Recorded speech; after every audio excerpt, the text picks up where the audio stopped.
Sarah Mason sat in her car, staring up at the house that loomed over Black Hollow Road like a forgotten memory.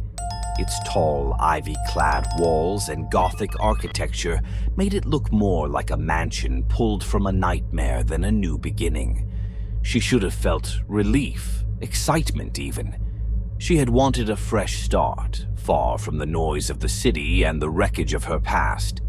But as she gripped the steering wheel, fingers digging into the cracked leather, all she felt was unease. The house had been on the market for years. The real estate agent had practically begged her to take it, sweetening the deal with a price so low she couldn't refuse. A house like this, nestled in the woods at the end of a winding road, would have gone for 10 times as much anywhere else.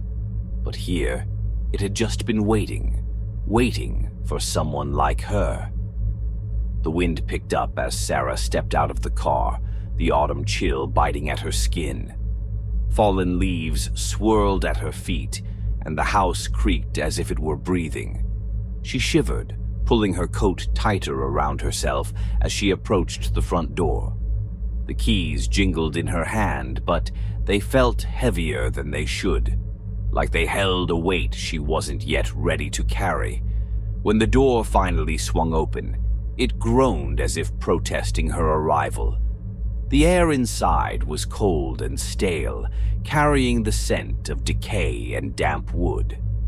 The foyer was large, with a high ceiling and a grand staircase leading to the upper floors, but the dim light filtering through the dirty windows did little to brighten the space. Dust hung in the air, swirling in the faint beams of sunlight that managed to cut through the gloom. Her footsteps echoed unnervingly as she explored the house. Room after room was filled with relics of the past, heavy furniture, old paintings, and mirrors that had long since lost their shine. The silence pressed in on her, the only sound the occasional creak of the floorboards beneath her feet. It was as if the house was waiting for something, some signal to awaken from its long slumber. By the time she reached the second floor, Sarah's nerves were frayed. She told herself it was just the overwhelming strangeness of being in a new place, a house too large and too quiet for one person. But as she entered the master bedroom, she felt it. The prickling sensation on the back of her neck, the creeping awareness that she wasn't alone. She turned quickly, scanning the empty doorway, her breath catching in her throat. Nothing. She let out a shaky breath and forced herself to laugh. She was being ridiculous, letting her imagination run wild. The house was old, and old houses made noises. But that didn't explain why the shadows in the corners seemed too dark, why the silence felt suffocating, as if the walls themselves were holding their breath, waiting for her to leave. Or worse, waiting for her to stay. Sarah shook her head and threw open the windows, letting the brisk autumn air flood the room. She wasn't going to let a creaky old house get to her. She had come here for peace, to escape the wreckage of her failed marriage and the suffocating city life. Black Hollow was supposed to be a place where she could heal, where she could rebuild. The first few days passed uneventfully. She busied herself cleaning and unpacking, trying to make the place feel less like a haunted house and more like a home. But the unease never left her. At night, the mansion became a different creature. The groans and creaks that she could ignore during the day became more frequent, more insistent, and something about the way the wind rattled the old windows made it sound like whispers, just on the edge of hearing. She tried to shrug it off, attributing the sensations to her own nerves, but as the days turned into weeks, the feeling of being watched grew impossible to ignore. It was subtle at first, the faintest sensation that there were eyes on her, just outside her field of vision. She would turn quickly, scanning the rooms, but nothing was ever there. And yet, the feeling persisted. One evening, after a long day of trying to scrub the scent of damp and rot from the old wood, Sarah stood at the kitchen sink, staring out into the dense woods behind the house. The sun had begun to set, casting an orange glow across the yard.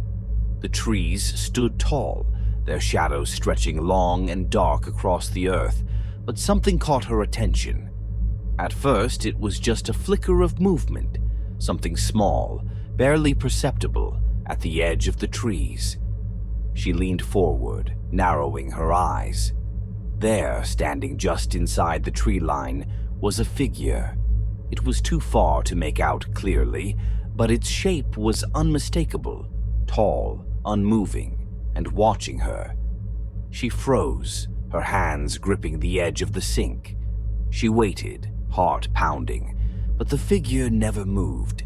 For what felt like an eternity, it simply stood there, watching. And then, without warning, it was gone, swallowed by the shadows of the woods as if it had never been there at all. Sarah blinked, unsure if her mind had been playing tricks on her. She rushed outside, her feet crunching on the gravel path as she reached the spot where she had seen the figure. The wind rustled through the trees, sending a shower of dead leaves spiraling around her, but the figure was gone.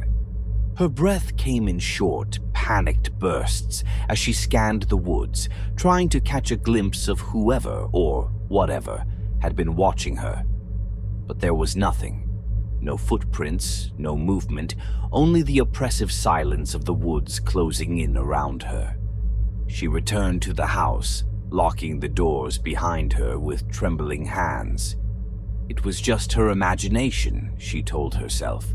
Stress, fatigue, the mind playing tricks in the twilight. But deep down, a part of her knew better. Something was out there, something that had been waiting, and now it had noticed her, and it wasn't going to leave.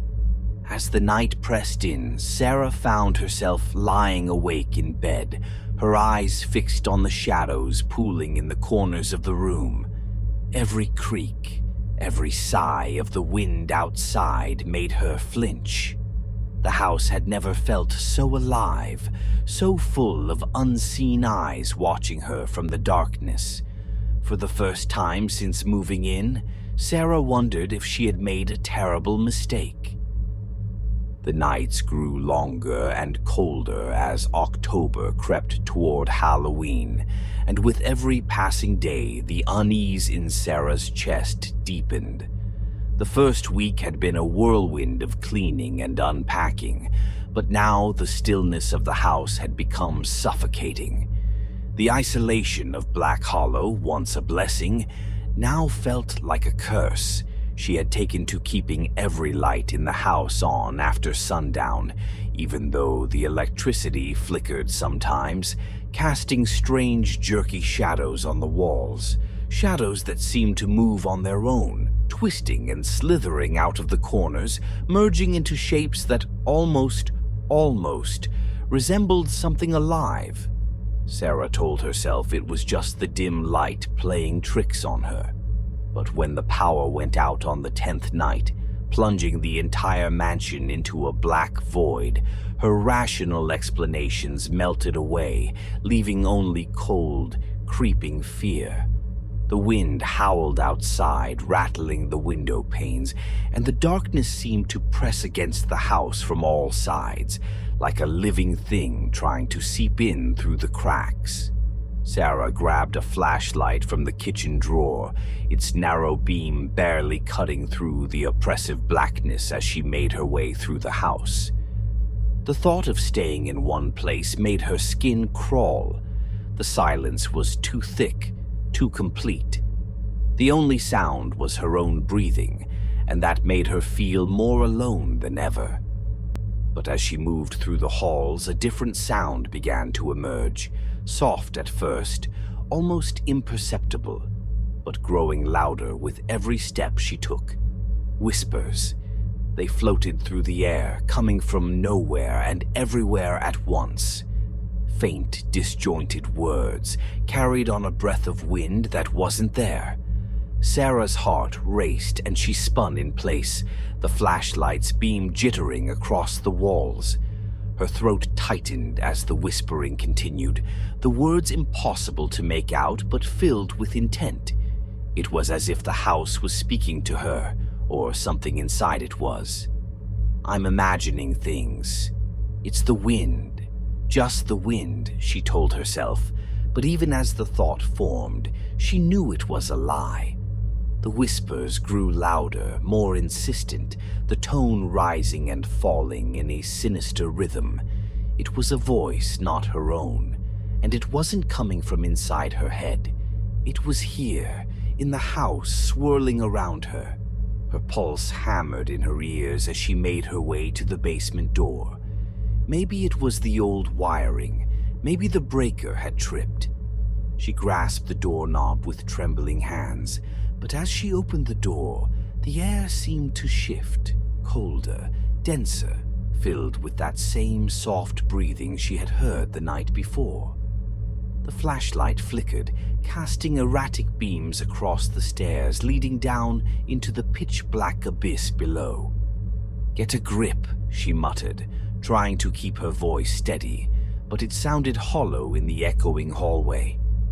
She took a breath and stepped onto the first creaking stair, the whispering growing louder, more frantic, as if urging her to come closer. Each step seemed to stretch, the distance between her and the basement growing impossibly long. The air grew colder the deeper she descended, until she could see her breath misting in front of her face. When she reached the bottom, she found the fuse box along the far wall, hidden behind a stack of old crates. Her hands shook as she flipped the switches, praying the lights would come back on and chase away the suffocating darkness. Click. Nothing. She cursed under her breath, stepping back, when the beam of her flashlight landed on something in the corner. A shape, hunched and still, just out of reach of the light. Sarah froze, her breath caught in her throat. She pointed the flashlight directly at the shape, but the bulb flickered and died, plunging the basement into total darkness. For a heartbeat, there was silence. Then the breathing returned. Closer now. It wasn't her own. Something moved in the darkness, a rustle of fabric, a scraping of something heavy against the stone floor. The hairs on the back of Sarah's neck stood on end, her skin tingling with the primal knowledge that she was not alone. She backed away slowly, her hands outstretched, trying to feel her way to the stairs. But the darkness was thick and impenetrable, as if the house itself was swallowing her whole. "Who's there?" Her voice cracked barely above a whisper, but the question hung in the air unanswered. A new sound filled the basement, soft, deliberate footsteps, the kind that only come from someone who doesn't want to be heard. They shuffled closer, just beyond her reach, circling her. She could feel it now, the presence of something, someone, standing just beyond her sight, watching her. The air was so cold now that it felt like ice against her skin, and the whispers returned, louder, almost urgent, as if they were calling her name. Sarah. Her heart pounded against her ribcage, the panic rising until she could barely breathe.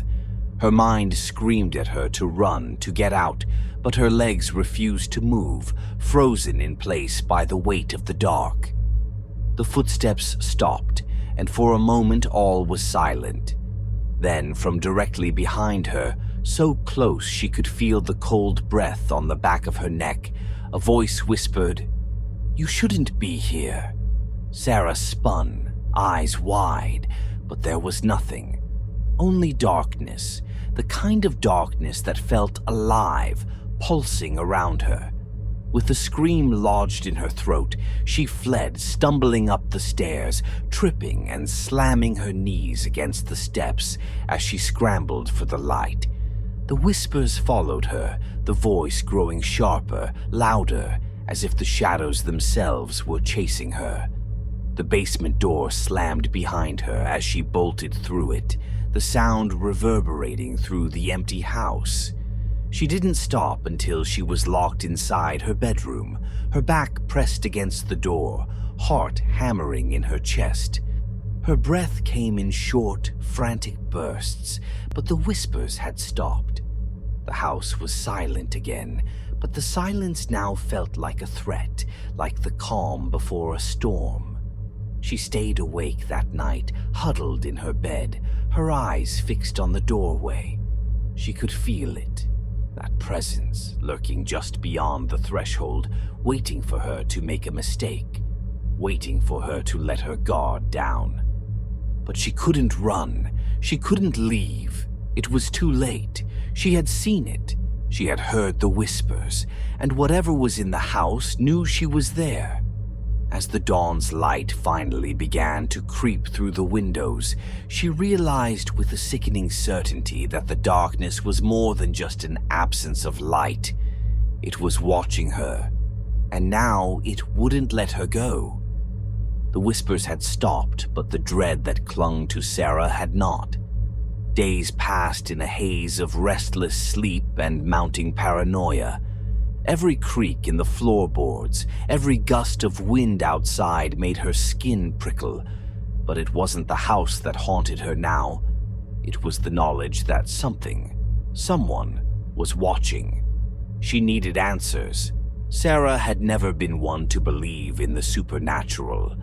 She prided herself on her rationality, but what was happening to her defied reason. The whispers, the breathing in the darkness, the figure in the woods. It couldn't be a coincidence. Desperate for any explanation, she had ventured into town, hoping that anyone, could shed light on the house's dark past. The town's history, it turned out, was not hard to uncover. Black Hollow had been a small settlement for centuries, and the people were friendly, in that way that masked deep-rooted suspicion. They had lived their entire lives here, their families stretching back generations, and they knew everything about everyone. Or at least, that's what Sarah had been told. At the town's dusty little library, she found what she was looking for: old records, newspaper clippings, and diaries that chronicled the history of Black Hollow and, more importantly, the mansion she now called home. It was there, amid the brittle pages of forgotten history, that she first learned the name Elias Blackwood. The Blackwood family had once been the wealthiest in the region, their fortune built on iron, timber, and, it was whispered, darker dealings. Elias Blackwood had inherited the mansion in the mid-1800s after the untimely deaths of his parents. He had been a reclusive figure, seldom seen in town except for rare occasions, and his isolation only fueled the rumors. The more Sarah read, the more she felt the weight of Elias Blackwood's presence. The accounts of his life were strange, fragmented, like pieces of a puzzle that never quite fit. Town records described him as charming but secretive, a man who commanded both respect and fear. There were stories of late-night visitors to the mansion, people from the town who went up the hill to meet with Elias and never returned. There were whispers that Elias was not a mere man, but something else, something unnatural. But none of the rumors had ever been confirmed. His disappearance, too, had been shrouded in mystery. He had vanished on Halloween night, 1891, without a trace. Some believed he had fled the country, others that he had been murdered. But the most disturbing theory, the one repeated in hushed tones by the few who still remembered, was that Elias Blackwood had never left at all. They said his body had never been found because he had become something that no longer required a body. A creature that fed on the living. A vampire. The absurdity of it all should have made Sarah laugh, but she couldn't shake the creeping sensation that had settled in her gut. Elias was gone, had been for over a century, but the mansion, his mansion, still felt like it belonged to him. It was as if his presence lingered in every room, in every shadow. Her research led her to one final revelation: the portrait. The portrait of Elias Blackwood still hung in the town museum, preserved under glass like an artifact from another time. The librarian had mentioned it offhandedly, as though it were nothing more than a curiosity. But Sarah couldn't let it go. She had to see it, to put a face to the man whose name now filled her nightmares. The museum was small, tucked away at the far end of the town square. When Sarah entered, the air inside was cool, the sterile smell of preserved artifacts making her skin crawl. The curator, a thin, pale man who seemed to barely notice her, led her to the gallery where Elias Blackwood's portrait hung. The moment she saw it, her breath caught in her throat. Elias Blackwood stared out from the canvas with eyes that seemed too alive, too piercing for a man long dead. His dark hair was swept back, and his features were sharp, angular, like a blade. But it was his eyes that held her, cold, calculating, yet burning with an intensity that made her feel as though he could see right through her. The portrait was large, dominating the small room. The background was a muted dark green, almost black, which only made his pale skin stand out more starkly. The artist had captured him in such a way that he seemed to be stepping out of the shadows, his figure almost lifelike, as though he could reach out from the frame at any moment. Sarah couldn't shake the feeling that Elias was watching her, even now. His eyes seemed to follow her as she moved closer, her skin prickling with every step. She reached out, her fingers brushing the edge of the frame, and for a moment she felt something, an electric pulse, like a jolt of cold rushing through her veins. She stepped back, her heart racing, but her eyes stayed locked on the portrait. It wasn't just a painting. She could feel it. Elias Blackwood was there, somehow. She could sense him behind the glass, his presence woven into the very fabric of the canvas. And in that moment, she understood what the townspeople had been too afraid to say outright. Elias Blackwood wasn't just a story. He hadn't simply vanished. He was waiting. As she turned to leave, her mind spinning with this new revelation, she caught something out of the corner of her eye. The reflection in the glass, her own distorted figure standing before the portrait, was wrong.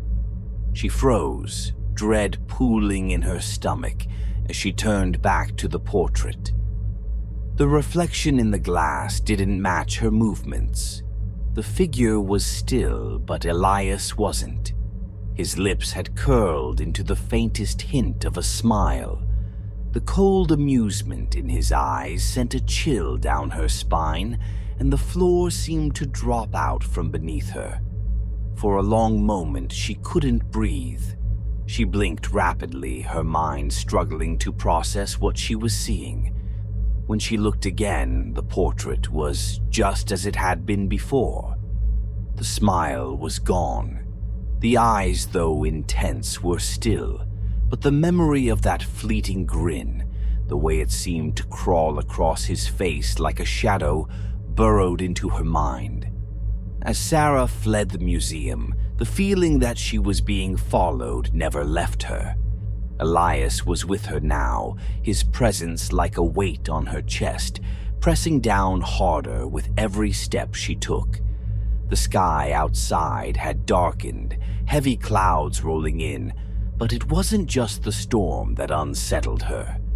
She knew deep down that her time alone in the house had ended.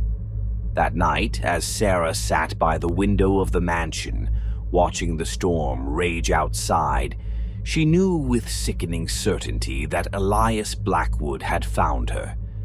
The whispers had returned, faint and disjointed, but there was something new now. A low hum, almost a voice, murmuring from deep within the walls. "He's here," the voice seemed to say.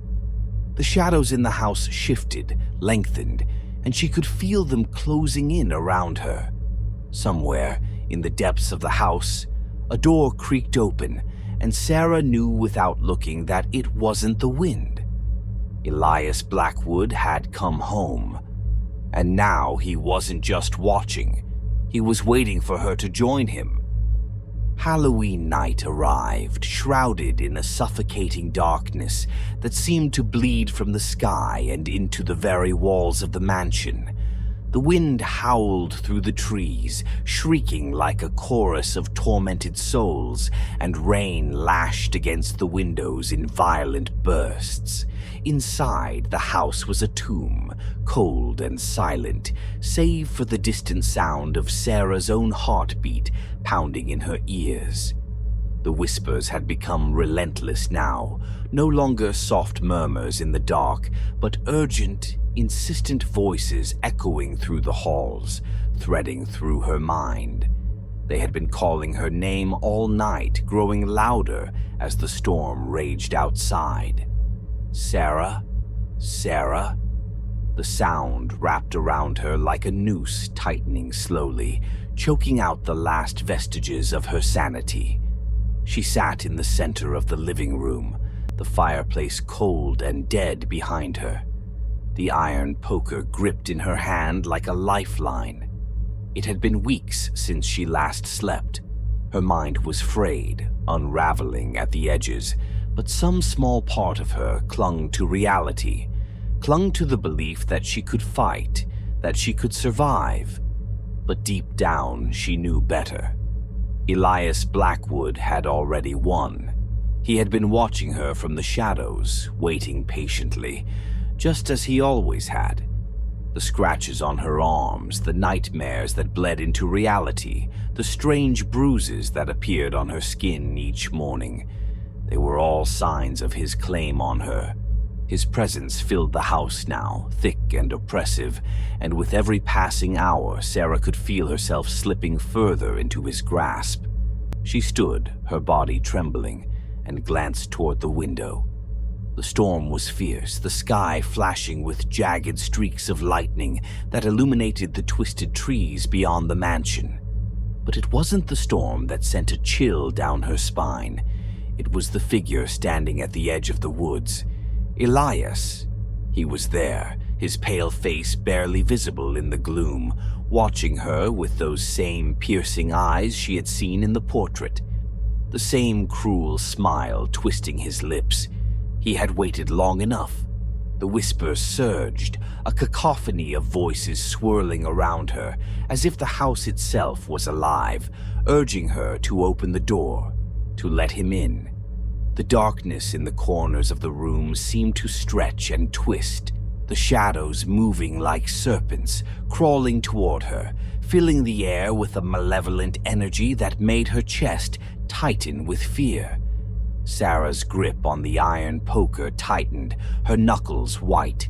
She could hear her own breath, ragged and shallow, but she didn't move. She couldn't. A part of her wanted to open the door, to let him in. She could feel the pull, the strange, seductive lure of the darkness. It whispered promises of release, of rest, but she wasn't ready to surrender. The house groaned, a long, low creak that reverberated through the walls, and the whispers intensified, filling her head with thoughts that weren't her own. "Come to me, Sarah."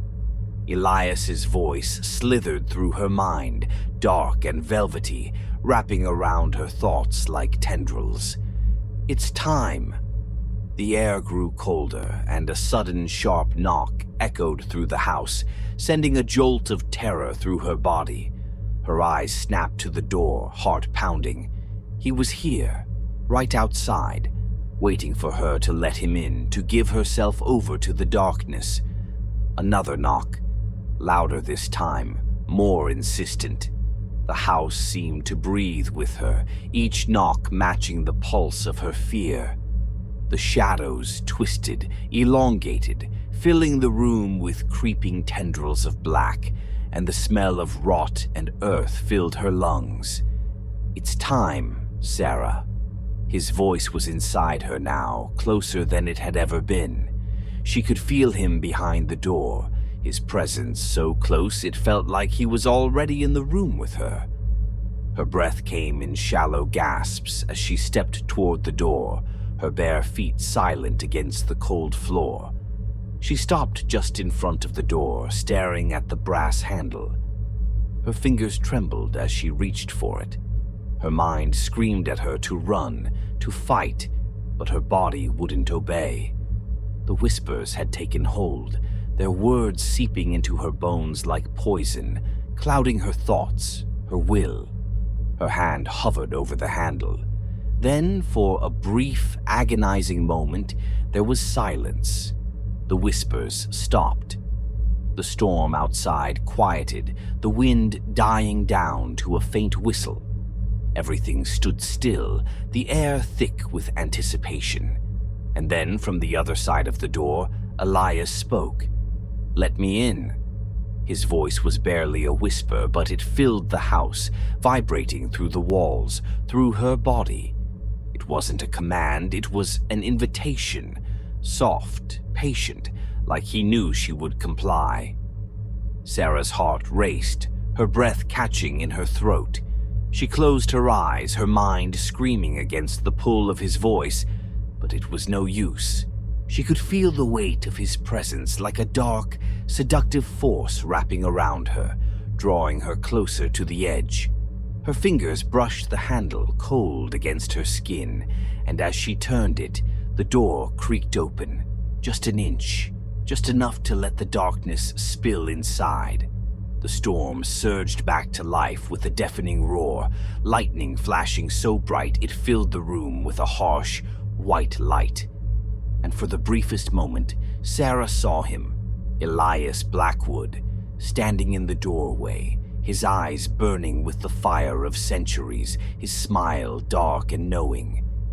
He was beautiful in a way that terrified her, his presence both magnetic and deadly.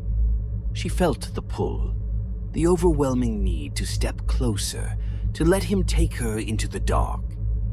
But in that instant, something inside her snapped, a primal, desperate instinct to survive, to fight against the suffocating weight of his presence. With a scream that tore from her throat, she swung the iron poker at the door, slamming it shut with all her strength. The sound echoed through the house like a gunshot, and the whispers cut off, plunging the room into an eerie silence. The shadows in the corners shrank back, retreating into the cracks of the walls, and for a moment it was as if the house itself was holding its breath. Sarah collapsed against the door, sobbing, the poker falling from her hands as she pressed her forehead to the cold wood. Her heart thundered in her chest, her body shaking with the adrenaline coursing through her veins. She had done it. She had kept him out. But as she lay there, gasping for breath, the silence began to change. It wasn't peaceful. It was hollow, like the absence of something that should have been there. Slowly, Sarah lifted her head, her eyes scanning the room. The shadows were gone. The house felt empty, dead. And then she heard it. Soft at first, but unmistakable. The whispers had returned. "You can't escape me, Sarah." She scrambled to her feet, backing away from the door, but the voices followed her, filling her mind with dark, insidious promises. "I'm in the shadows. I'm in the walls. You can shut the door, but I'm already inside." A cold realization settled over her. Elias didn't need to come through the door. He never had. He was in the house. He had always been in the house. He was in her. As the clock struck midnight, Sarah collapsed to her knees, her body trembling with exhaustion and fear. Outside, the storm raged on, the wind screaming against the windows. But inside, the house was calm, too calm, and in the stillness she knew there was no escape. Elias Blackwood had claimed her. The final whisper echoed in her mind, soft and chilling. "You'll never be free." The door creaked open behind her, and the darkness swallowed her whole.